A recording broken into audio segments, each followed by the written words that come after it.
The air in the nursery wing smelled like burning wiring, and something else I could not name, something that did not belong inside a palace that had stood for 400 years. I heard it before I saw it. A low, deep pulse, traveling through the walls, the kind of vibration that comes not from the palace systems, but from something outside them. I had been mopping the corridor near the third archway, when the lights shifted from their soft evening amber to a cold, flat white emergency lighting. And then, 3 seconds later, the lights went out entirely. I stood in the dark and counted to 5. Nothing good ever follows a sudden silence like that. I had learned that a long time ago, on a different world, in a city that smelled like rain and rust, where I was 7 years old, and I already understood that when everything goes quiet without warning, it means something is about to go very wrong. My name is Davinose. I am 26 years old. I am human, and for the last 3 years I have been a domestic servant in the royal palace of House Vile, in the center of the Vile Dominion, on a planet so far from Earth that the light from our sun would not reach this system for another 800 years. I did not choose to be here. None of us chose.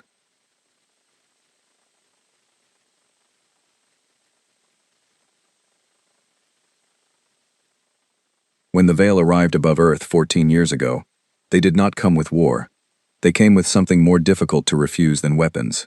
They came with technology, with medicine, with the promise of integration into an empire that spanned 11 star systems. The governments of Earth signed treaties within 18 months. I was 12 when the first Veil administrators landed in Accra. I was 23 when I was purchased as part of a domestic labor agreement and transported here. That is how they described it in the paperwork. A domestic labor agreement. There is a certain kind of language that powerful people use to make uncomfortable things sound like reasonable arrangements. I had learned to recognize it early. The palace of House Vale was not like anything I had ever imagined before I arrived. It was not a building in the way that human buildings are buildings. It was a structure grown from resonant mineral compounds over generations, shaped by Veil engineers who understood architecture not as the stacking of inert materials but as the management of living space. The corridors adjusted their width depending on who walked through them. The ceilings breathed a slow expansion and contraction that regulated air quality, and the floors recorded weight and gait and stored the data in the palace's central intelligence system. Everything was aware, everything was connected, and I, as a human servant, was not connected to any of it. The Veil are tall, nearly 3 meters on average, with long, angular limbs and faces that are difficult for humans to read, because their emotional expressions are almost entirely in the movement of their secondary ear fins, rather than in their mouths or eyes. They are pale in the way that deep-water creatures are pale, as though they evolved in a place where color was a luxury that evolution chose not to spend resources on. Their eyes are wide and gold and catch light in a way that makes them visible in almost total darkness. They are ancient, by human measure, and brilliant, and they had the stars before we had writing. They found us, assessed us, and categorized us in roughly the same way a human biologist might categorize an animal that turns out to be more interesting than expected, but still fundamentally beneath serious consideration. I had heard the phrase used about humans more times than I could count. Capable, but primitive. And that phrase, those 3 words, told me everything I needed to know about how my presence in this palace was understood. I was capable enough to mop floors, prepare food that conformed to Veil nutritional standards, monitor environmental systems in the nursery, and ensure that the Queen's 3 children were kept safe, comfortable, and occupied. I was primitive enough that no one thought to ask what else I might be capable of, and I had learned, in 3 years of invisible service, that invisibility is not always a disadvantage. Queen Ithera was the sovereign of House Vale, which meant she held political authority over 14 inhabited systems, commanded a fleet of over 2,000 warships, and was considered one of the 12 most powerful individuals in the known galaxy. She was also, in the private hours of the evening, a mother who sat at the edge of her youngest child's sleeping platform and told them stories in a low voice that she did not use anywhere else. I had heard those stories. Servants hear everything. It is one of the things that people who employ servants tend to forget. Her children were Sova, Rael, and Owen. Sova was the eldest, 9 years old in Veil terms, which put her developmental stage somewhere around a human 12-year-old. She was precise and skeptical, and had a habit of watching me with her gold eyes, in a way that suggested she was running calculations I was not aware of. Rael was 6. Loud, physical, fascinated by everything mechanical, and completely uninterested in the concept of personal boundaries. He had broken into my quarters 4 times, simply because he had learned that the access code was a numeric pattern, and he liked patterns. On was 3, and small even for a young Vale, and had not yet fully developed the secondary ear fins that older Vale used to express themselves. She communicated mostly through a high, clear sound somewhere between a chime and a whistle, and she had taken to reaching for my hand when we walked through the garden corridor, which was something none of the palace staff had mentioned in my orientation, and which had taken me several weeks to know how to respond to. I responded by holding on. The Queen had left 4 days ago. A diplomatic crisis in the outer systems. Something about border territory and the Kith. A splinter civilization that had broken from the Dominion 3 decades ago, and had been a persistent and sometimes violent problem ever since. The Royal Guard had reduced to a skeleton watch, because the primary force had gone with the Queen. The palace was quieter than usual. I had used the time to fix a coolant leak in the nursery ventilation, recalibrate the humidity controls, and memorize the locations of every maintenance panel in the eastern residential wing. I memorized things. It was a habit, and people who considered me primitive never thought to consider it a threat. When the lights went out, I put the mop against the wall, closed my eyes, and used the map I had built in my head over 3 years of walking these corridors every day. 20 steps to the nursery door. I counted them in the dark. I reached the door. I pressed my hand to the panel and found it was cold and unresponsive. The power to this section was completely cut.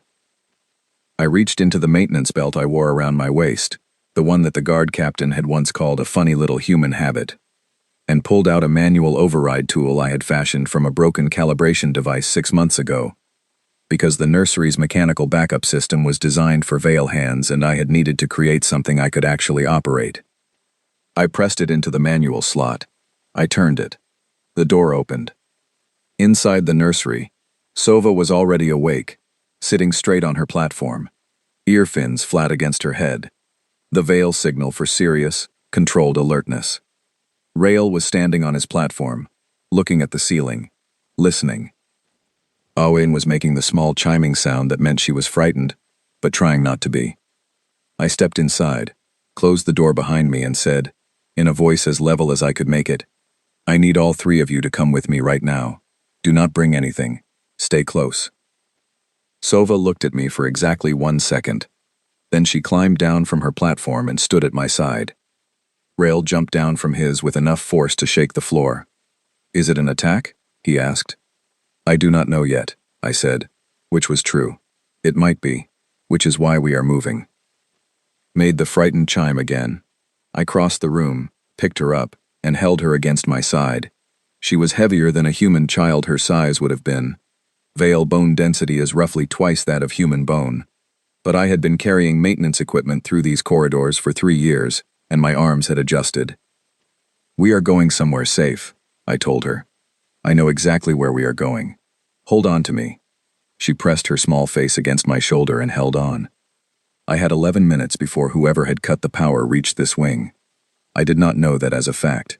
I knew it as a feeling, built from 3 years of watching how this palace moved, and how its security gaps worked, and how long it would take someone with a plan to cross from the east breach point to the nursery wing. 11 minutes was an estimate. I decided to move as though it was 10. The maintenance door behind the water wall was not on any official palace schematic. It had been sealed 20 years ago during a renovation and forgotten. I had found it 8 months ago when I was tracing a ventilation fault, and the scan returned an anomaly that should not have been there. I had opened it, confirmed it connected to the old servant tunnel network that ran beneath the residential wing, and told no one. I had also, without particularly intending to, memorized every junction. "Follow me," I said, and we went into the dark. The tunnel was narrow and low and smelled like mineral dust and old recycled air. I moved through it the way I had learned to move through cramped spaces, sideways at the shoulders, leading with my weight forward. One hand on the wall. Sova was behind me, close enough that I could hear her breathing. Rael was behind her. quiet for the first time since I had met him, which told me he understood what was happening, better than his age might suggest. Rael was in my arms, her face still pressed to my shoulder, her breathing fast and shallow but controlled. She had stopped making the chime sound, she had gone very still, and that stillness made my chest tighten, because frightened children should make noise, and the ones who go quiet are the ones who have understood that the danger is real. I counted junctions, left at 3, right at 5, left again at 7. The numbers were not painted on any wall. They existed only in my head, built from months of walking these tunnels with a maintenance light and a notebook I kept in my quarters, logging dimensions and distances and the locations of access points, the way a person maps a place they know they might one day need to find in the dark. The palace's official emergency protocol for a breach scenario assumed that the royal guard would respond within 60 seconds, seal the affected zone, and extract the royal children through the main corridor to the primary vault beneath the throne chamber. It was a well-designed protocol. It assumed functioning communications, available guard personnel, and a functioning power grid. It assumed, as most official protocols do, that the conditions at the moment of crisis would resemble the conditions under which the protocol had been designed. They rarely do. I did not know how many of the guard were down. I did not know if the communications were jammed or simply cut. I did not know if the primary vault had already been compromised. What I knew was that the main corridor was the most obvious route, and the most obvious route was exactly where I would not be taking the Queen's children. Behind us, somewhere in the palace above, I heard a deep, concussive sound. Not an explosion exactly, more like a pressure event. The sound of something being forced through a sealed space.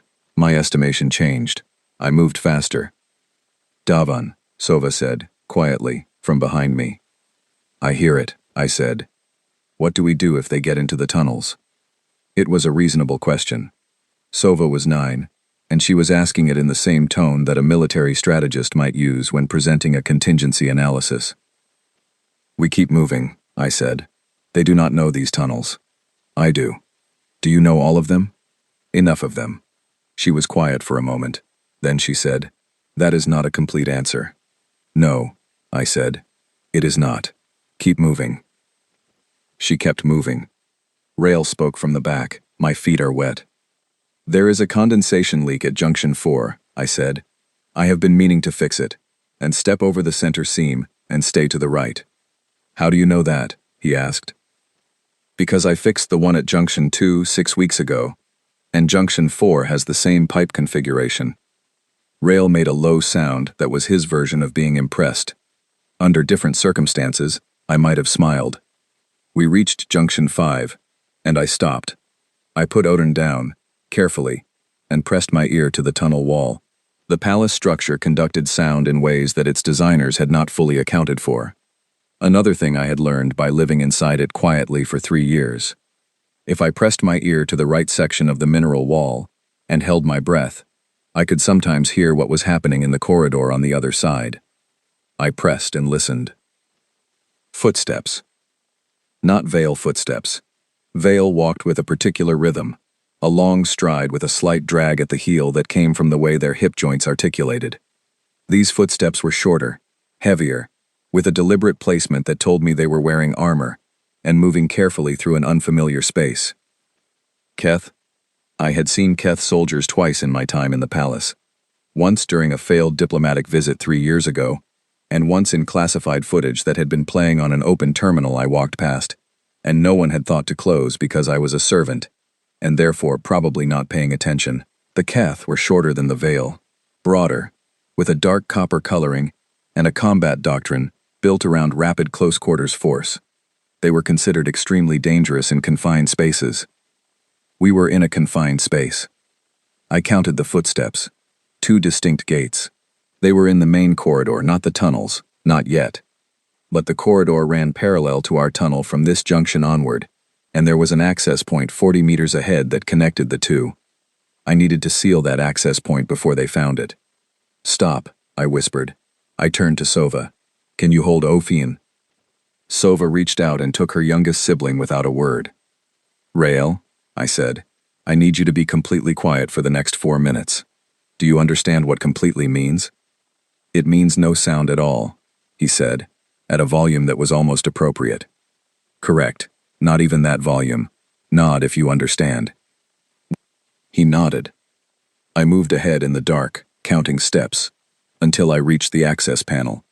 It was a maintenance hatch, a simple swing door on a mechanical latch, designed to allow workers to pass between the tunnel and the corridor. It had no lock. I had noted this 8 months ago, and filed it in the same part of my mind, where I filed things that might one day matter. I reached into my maintenance belt.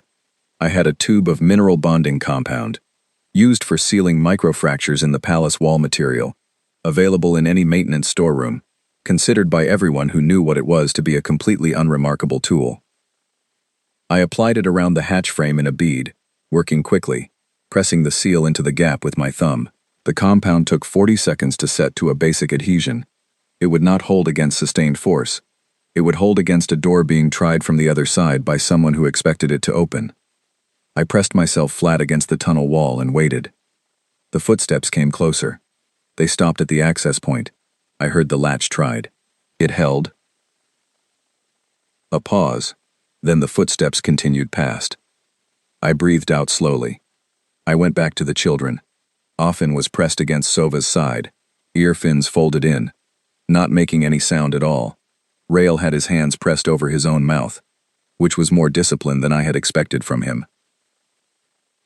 Good, I said very quietly. All three of you. Good. We moved on. The deep vault was not on any palace schematic that I had access to. I had found it not through any official record, but through a conversation I had overheard 14 months ago, between two of the older maintenance workers, a Vale named Cell and a human named Felix, who had been in service here for 9 years. They had been discussing a pressure irregularity in the lower residential foundation, and Cell had said, almost in passing, that the irregularity was probably because the old emergency shelter was pulling on the same thermal exchange system. Felix had nodded, and they had moved on, and neither of them had noticed me pushing a cleaning unit past them in the corridor. I had found the shelter 2 weeks later. It was 40 meters below the residential wing, accessed through a junction that did not appear on the maintenance map I had been given when I arrived, which meant it predated the map, which meant it was old, possibly very old. The door was a manual seal of a type I did not recognize, but the mechanism was not complicated. Once I spent 40 minutes studying it, and I had brought it open and looked inside. It was a single chamber, roughly 8 meters by 6, with its own sealed air supply, a passive thermal regulation system that drew on the planet's geothermal layer, and 4 emergency nutrition units of a design so old their labeling was in a script I had never seen.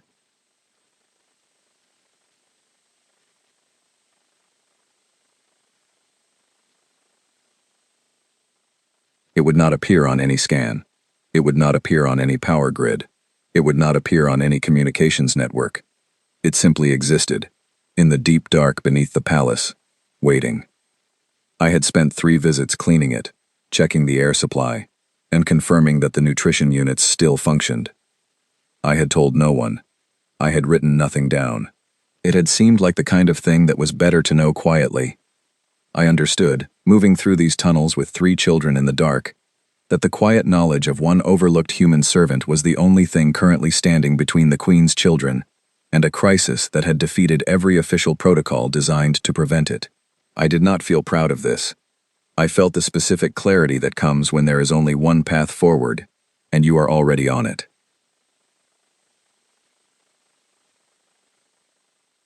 We reached the vault junction.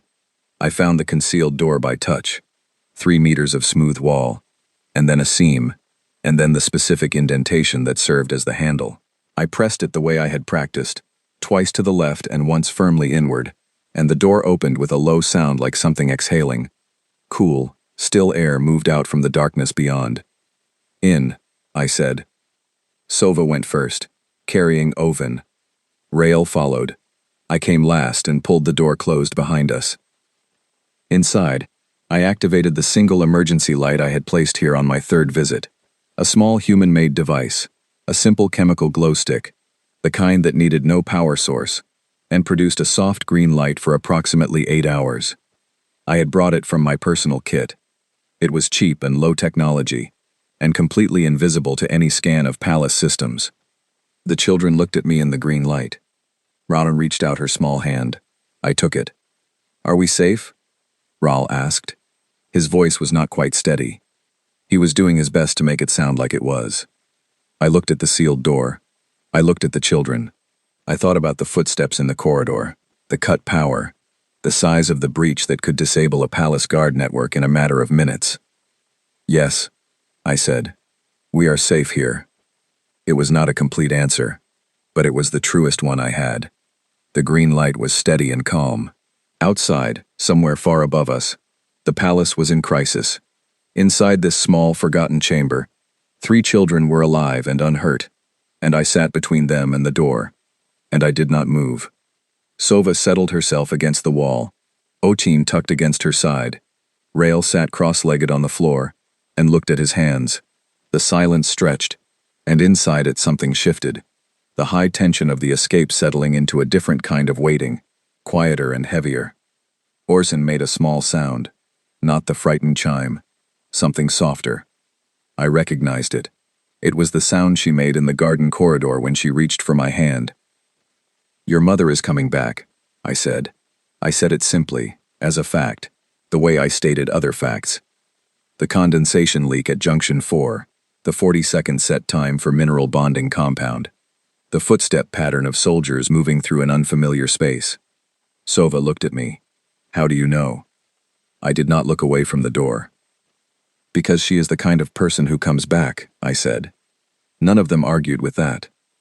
After a while, Rael lay down on the floor and closed his eyes, and Ofin's breathing slowed against Sova's side, and the green light held steady in the dark, and I waited. I had gotten very good at waiting. It was something humans did well. When we had to, we could hold a position, hold a breath, hold a plan, for a very long time. Longer, I suspected, than most species expected of us. That was not a thing I would have said out loud. I simply sat with it in the dark, and kept watch, and waited for the sound of the right person coming through the door. Sometime in the second hour, Rael woke up. He did not make any dramatic noise about it. He simply opened his eyes, looked at the ceiling of the vault, and then looked at me. I was sitting in the same position I had been in since we entered, cross-legged near the door, back straight, eyes on the seal. You have not moved, he said. No. Are you not tired? Yes, I said. I am watching the door. He considered that. Then he sat up, mirroring my posture with the automatic imitation of a young creature who is trying to understand something by copying it. I will watch with you, he said. I did not tell him he did not need to. I just said all right, and we sat together in the green light and watched the door.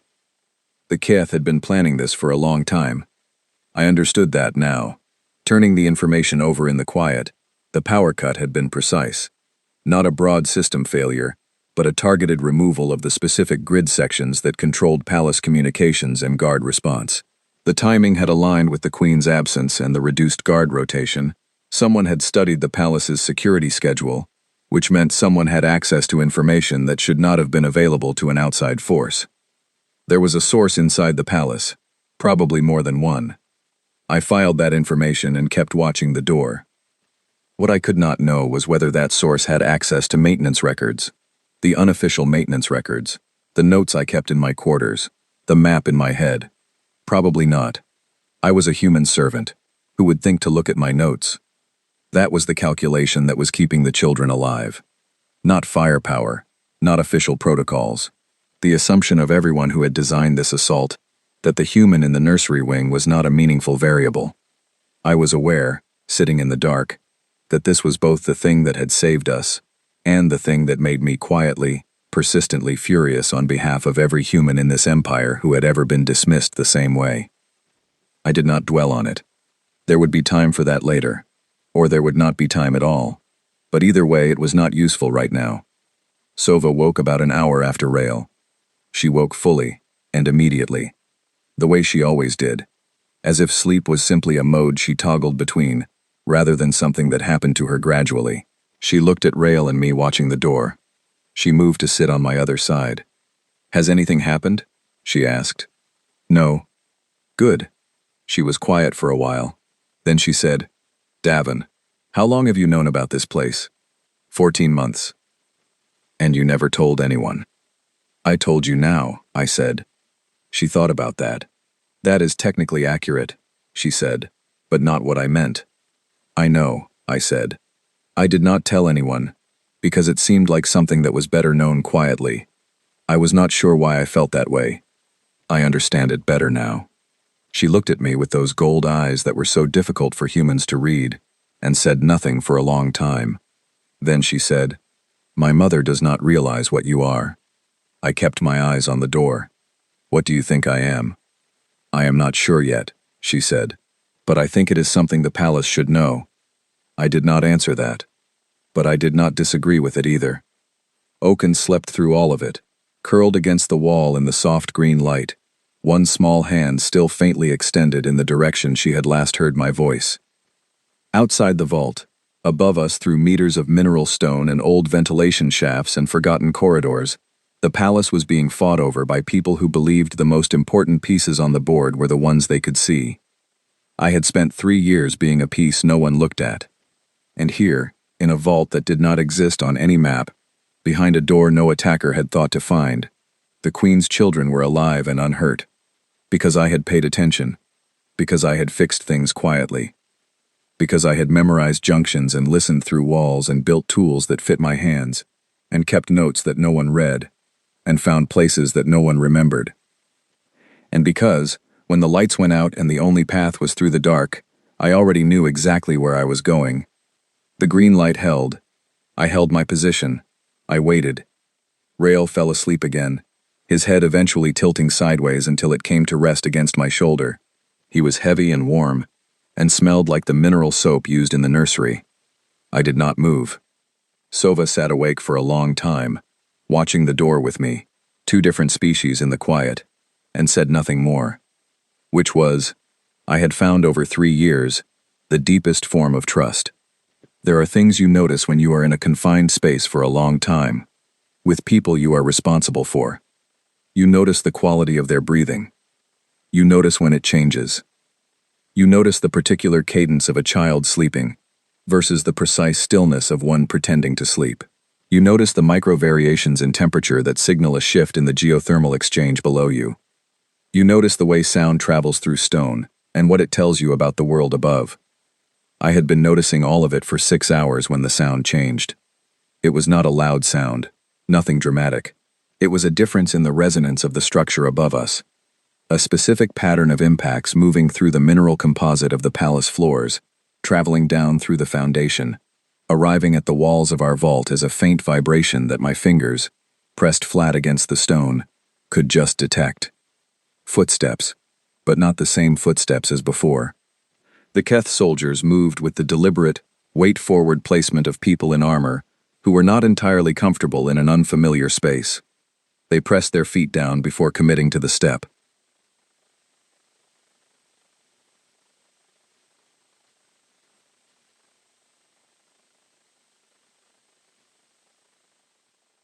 It was a small thing, but consistent, and I had cataloged it within the first 2 minutes of hearing them in the corridor. What I felt now in the stone was different. Longer stride, faster pace, the weight distributed differently, with a confidence in the placement that told me whoever was walking above us was walking in a space they knew. And then, much closer, the sound shifted again, not above us but lateral, in the tunnel network itself. Sova's earfins lifted. She had felt it through the stone as well. She looked at me. I held up one hand. She went still. The sound in the tunnels was approaching the deep junction, the turn before the access point to the vault. It was moving quickly but not recklessly. It paused at junctions. It was not moving like someone searching. It was moving like someone navigating. And then, very faintly, I heard something that stopped every coherent thought in my head for a full 3 seconds. A voice. Low, controlled, issuing a single instruction to someone behind them, in the formal register of Vale command dialect. I had heard that voice read stories in the private hours of the evening. I had heard it across a diplomatic table on the security recordings no one had thought to close. I had heard it precisely once speak directly to me, on the day I arrived, when the Queen had inspected the new domestic staff and paused briefly at my position and said, in a register that was not quite dismissal and not quite curiosity, that humans were a strange choice for a nursery appointment, and that I was to ensure the children were not bored. I rose from my sitting position. "Stay here," I said to Sova. She stood up as well. "Stay here," I said again, and this time I put every gram of seriousness I had into it, because what came next needed me to be the only unpredictable variable. She sat down. I crossed to the vault door. I found the interior release, a simple lever, nothing complicated, and opened it 3 centimeters, keeping myself behind the edge, and listened. The footsteps stopped 12 meters away. Then a voice, that voice, said, "Manual seal on the access point." A pause, then a lower voice. From further back, "Bonding compound, my sovereign. Applied from the inside recently." Another pause. And then, "The vault." The footsteps resumed, directly toward me. I pushed the door fully open and stepped into the tunnel. The light from the tunnel ahead was a high-powered handheld beam, and it blinded me for a moment, and I raised one hand against it, and when my vision adjusted, I was looking at Queen Ithara, of House Vale, sovereign of 14 systems, standing in a tunnel that she should not have known existed, with 4 of her personal guard behind her, and a look on her face that I had never seen there before. It was not the controlled diplomatic expression. It was not the precise evaluation I had seen her apply to everything, from treaty language to maintenance reports.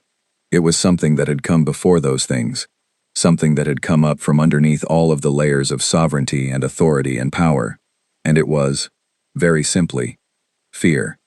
Not of me, through me, to the door behind me, to what she did not yet know was behind it.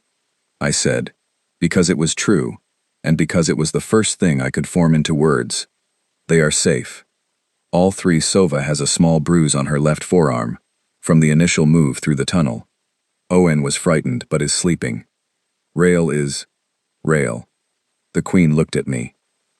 I had described her expressions to myself many times as difficult to read. What was on her face right now was not difficult to read at all. It was perfectly legible. It was every parent who has ever been told their child is alive after a moment when they could not know. She moved past me and through the door. I stepped aside. I pressed myself against the tunnel wall and let the guard follow her through. And I stood in the tunnel in the dark, my maintenance belt still around my waist, my hands at my sides, the mineral bonding compound still faintly staining my right thumb, and I listened to the sound of Sova's voice saying "Mother," and Rail's voice saying something too fast and excited to follow, and Oaken's chime, the particular pitch of it, the one that meant safe, the one I had not heard in 6 hours. I leaned my back against the tunnel wall and looked at the ceiling and breathed. One of the guard had stayed in the tunnel with me, a tall Vale in full command armor, the insignia of the Queen's personal unit on the shoulder plate. He looked at me for a long moment. I looked back. "The bonding compound seal," he said, "at the access junction." "Yes," I said. "That held 2 of their advanced scouts for approximately 4 minutes. They moved on rather than force it." "That was the intent," I said. "They had no reason to force a maintenance hatch that appeared to be simply sealed from long disuse. Nothing about this tunnel network suggests it leads anywhere important." He looked at me. "And you knew that?" "I calculated it was likely," I said. "I was not certain. I worked with what I had." He was quiet. Then he said, "You also neutralized 2 of their operatives in the tunnel junction near the eastern residential access." I looked at him. "We found them," he said, "when we were clearing the tunnels." I had not mentioned that. I had been hoping it would not come up immediately, because there was a complicated layer of explanation attached to it that I had not yet worked out how to deliver clearly. "Yes," I said. "With a maintenance torch and a pressurized coolant release." "Yes." "And a section of ventilation conduit, from what we could determine." "Yes." He looked at me for a long time. Then he said, "You are the nursery servant." "I am," I said. He said nothing else, but something shifted in the way he was standing. A small adjustment, a minute realignment of posture. I recognized it because I had been watching Vale body language for 3 years. It was the adjustment a Veil soldier makes when they are recalibrating their assessment of something they had previously placed in a category. The Queen appeared in the vault doorway. Anne was in her arms. Sova stood beside her. Rael was attached to her other side, talking rapidly about the tunnel system, and the junction numbers, and the bonding compound, which he had apparently found fascinating. Ithera looked at me in the tunnel. I said nothing. There was nothing immediately necessary to say, and I had learned a long time ago that silence was often the more accurate response. She crossed the space between us, 3 long strides, and stopped in front of me. Owen, from her arms, made a small sound and reached outward with one hand, the same gesture, the same small hand, toward me. The Queen looked at her daughter, then she looked at me.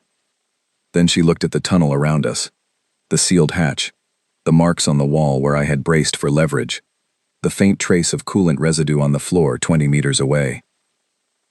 "Who else knew about this vault?" she asked. "No one," I said. "I found it through a maintenance conversation 14 months ago. I confirmed it was functional and secure. I told no one because the value of an unknown asset decreases when it becomes known." She absorbed that. "That is the reasoning of an intelligence operative," she said. "It is the reasoning of someone who has been underestimated for long enough to understand that unknown assets have value," I said. I was too tired to be anything other than direct. Something crossed her face. I could not name it precisely. It was not quite amusement, and not quite calculation. It was in the register of something being encountered that does not fit the existing taxonomy. "They breached the east gate," she said. "They disabled the guard network in under 4 minutes. They had inside information about our rotation. They have been planning this for at minimum 8 months. "I suspected the inside information," I said. "The timing and targeting were too precise for external intelligence alone." "You suspected." "I am a domestic servant," I said. "It is not my place to investigate palace security." "And yet," she said. "And yet," I agreed. The guard captain behind her made a sound. The Queen's earfins moved in a way I did not have the vocabulary to interpret fully, but which seemed to involve something like restraint. "The Keth operatives that you encountered in the tunnel," she said. "2 trained soldiers." "Yes." "You are a domestic servant." "I am a human," I said. "It is not the same thing." The silence that followed that was a different quality of silence than any I had produced in 3 years of living in this palace. It was the silence of something being reconsidered from its foundation. Rael, from his position attached to his mother's side, said, "He knows all the tunnels. He knows the junction numbers. He fixed the condensation leak at junction 4. A pause. He is very practical." I looked at Rael. Rael looked at me with his gold eyes and his young, serious face. "Thank you," I said. "It is accurate," he said. The Queen shifted Oaken in her arms. Oaken was still reaching toward me. The Queen looked at this for a moment, her child reaching for the human servant in the tunnel. And then she did something I had not once, in 3 years, seen her do in the presence of anyone other than her children in private. She let it happen. She moved closer. Just a step, close enough that Owen could close the distance, and the small hand found my arm and held on, and the Queen watched this with an expression that I did not have a category for, but that I filed carefully in the part of my mind where I kept important information. "We are going to have a conversation," the Queen said. "When the palace is secured, and my children are in a safe room with the guard I trust." "Yes," I said. "It will not be a brief conversation." I did not expect it would be. She looked at me for a moment longer. Then she turned, with her children, and began walking back through the tunnel toward the palace. The guard formed around her. I followed, and no one indicated that I should not, which was itself a shift from the ordinary arrangement of things. Sova fell back from the group and walked beside me. She was quiet for a moment. Then she said, low enough that only I could hear it, "I told you." "My mother does not realize what you are." "I think," I said, equally low, "that she is beginning to." Sova looked ahead at her mother's back. Then she looked at me. "What do you want from this?" she asked. "From whatever happens next." It was, again, not the question of a 9-year-old. It was the question of someone who had been paying attention, who had been running calculations, who had filed the right information, and was now processing it. I thought about it honestly. I want to stop being an asset no one knows about, I said. I want to be an asset someone knows about, intentionally, and chooses to use. Sova was quiet for a moment.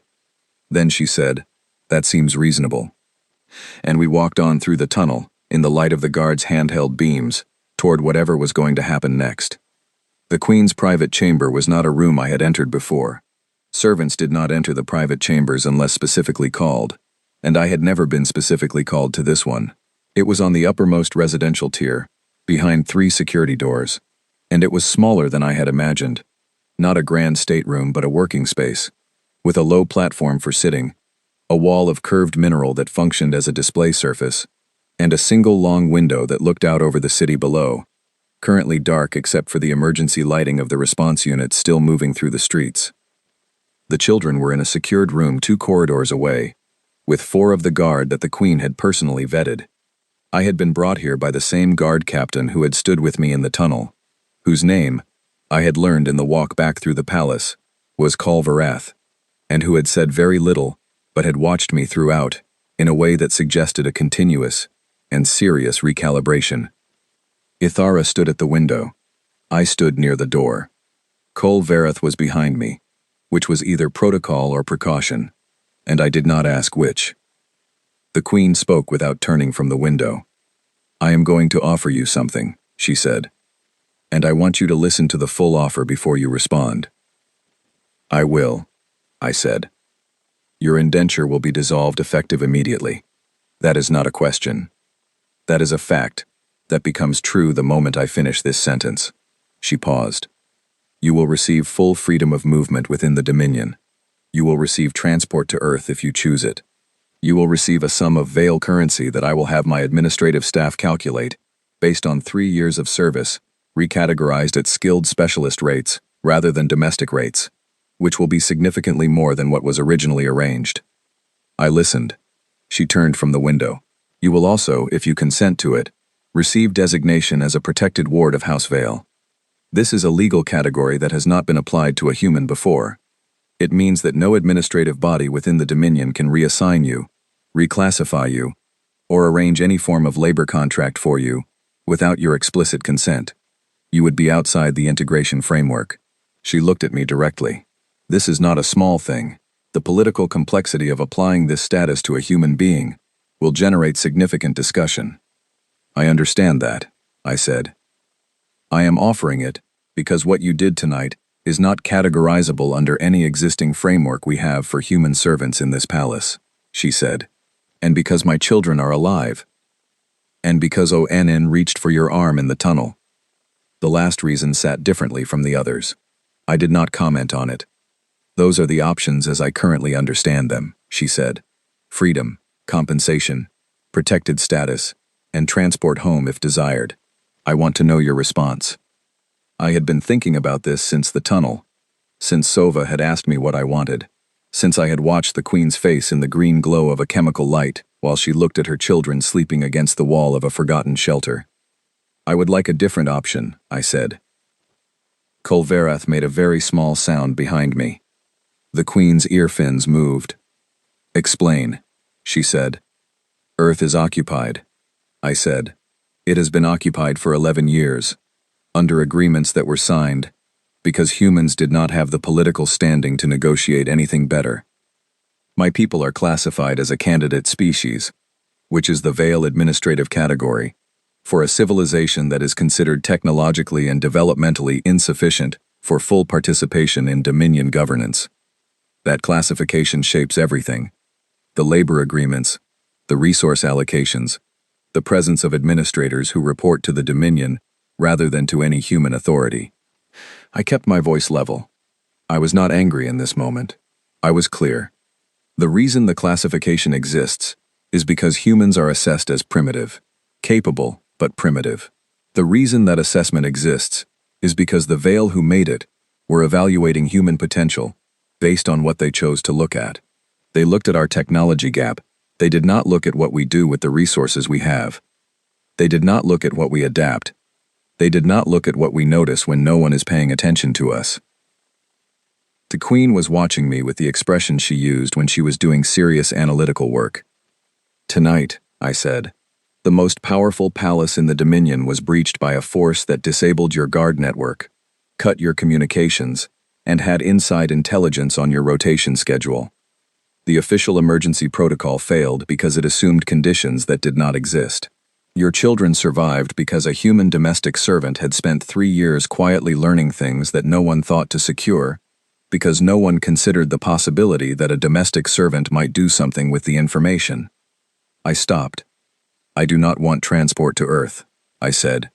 "I do not want to go somewhere and live quietly on the compensation you are offering, which is generous, and which I genuinely appreciate. I want to stay here. Not as a servant, as something that does not currently have a name in your administrative system." "Describe this unnamed thing," the Queen said. "An advisor," I said. "A human perspective inside House Vale.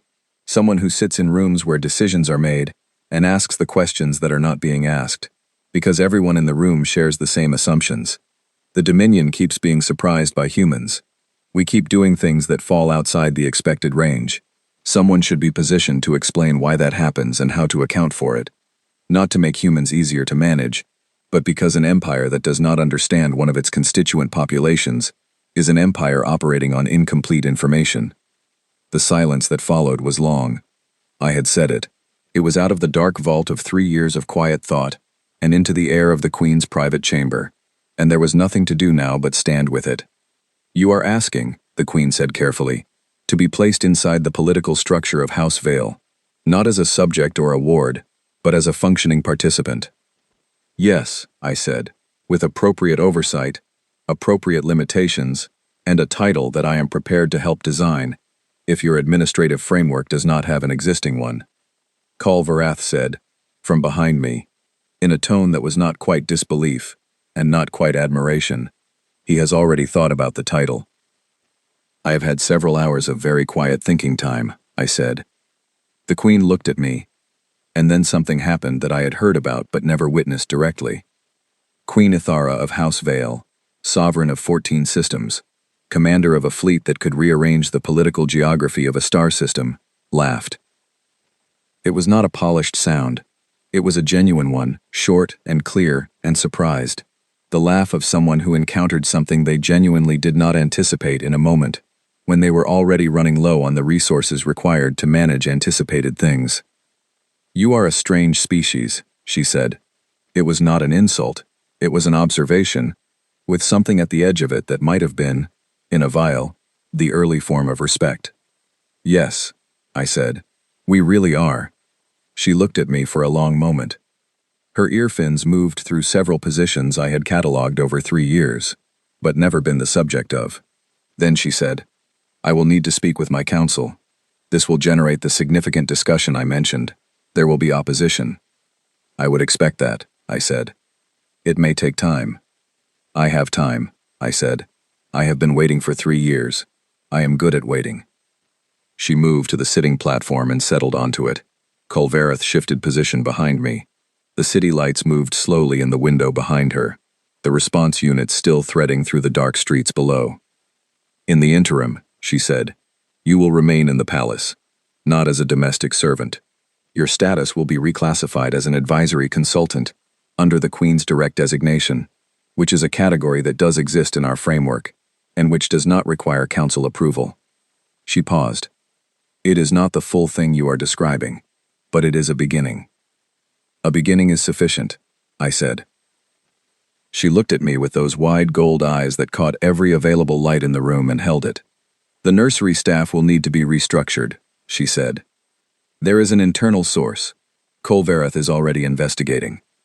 "Yes," I said. "The timing and targeting were not achievable with external intelligence alone. Whoever provided the information had access to the guard rotation and the communication protocols, which narrows it considerably." The Queen's ear fins moved again. "You have already been running that analysis." "Since approximately the 2nd hour in the vault," I said. Varath, behind me, said nothing, but I heard the sound of someone writing something down. "Go and rest," the Queen said. "You will be assigned new quarters today, Not the servant level. Something appropriate for a consultant. She paused. And Davin. I had been turning toward the door. I stopped. My daughter reached for your arm, she said. Owen has not easily trusted anyone outside her immediate family since she was very young. She was injured during a diplomatic visit, and the experience affected her. I did not know this. The Queen's voice told me she was aware I did not know it, and that she was choosing to tell me anyway. I am telling you this because I want you to understand that what you did tonight was not simply strategic. It was. She paused, and the pause was the kind that suggests a word is being reached for, from a place not usually consulted in formal conversation. It was the kind of thing that is difficult to categorize, and easy to undervalue, and which I do not intend to undervalue. I stood in the doorway. I held on, I said. That is all. She reached for me and I held on. The Queen looked at me. Yes, she said, that is all. I left the chamber and walked into the corridor, and Kolverath walked beside me, not behind me, which was a different arrangement than any I had experienced in this palace. The corridor lights were on again. The power had been restored to the residential wing 2 hours ago. The walls were the familiar pale mineral composite, the ceiling at its standard height, the air circulating with the quiet breath of the palace's living systems. It looked the same as every morning I had walked this corridor to begin my duties. It was not the same at all. Sova had been right. In the tunnel. I was not sure what I was yet, but it was something the palace was going to need to find a category for. The Dominion had 11 star systems and 2,000 warships and political arrangements that spanned centuries, and it kept being surprised by humans. I was going to sit in the rooms where the decisions were made. I was going to ask the questions no one else was asking. I was going to be, for the first time in 3 years, a variable that the people in power could actually see. Not because I had fought my way there, not because I had demanded it, because I had fixed the condensation leak and sealed the maintenance hatch, and memorized the junctions and held on when a small hand reached for me in the dark. And the person who ran this empire had watched all of that and done the math. That was how it happened. Not in a moment of glory.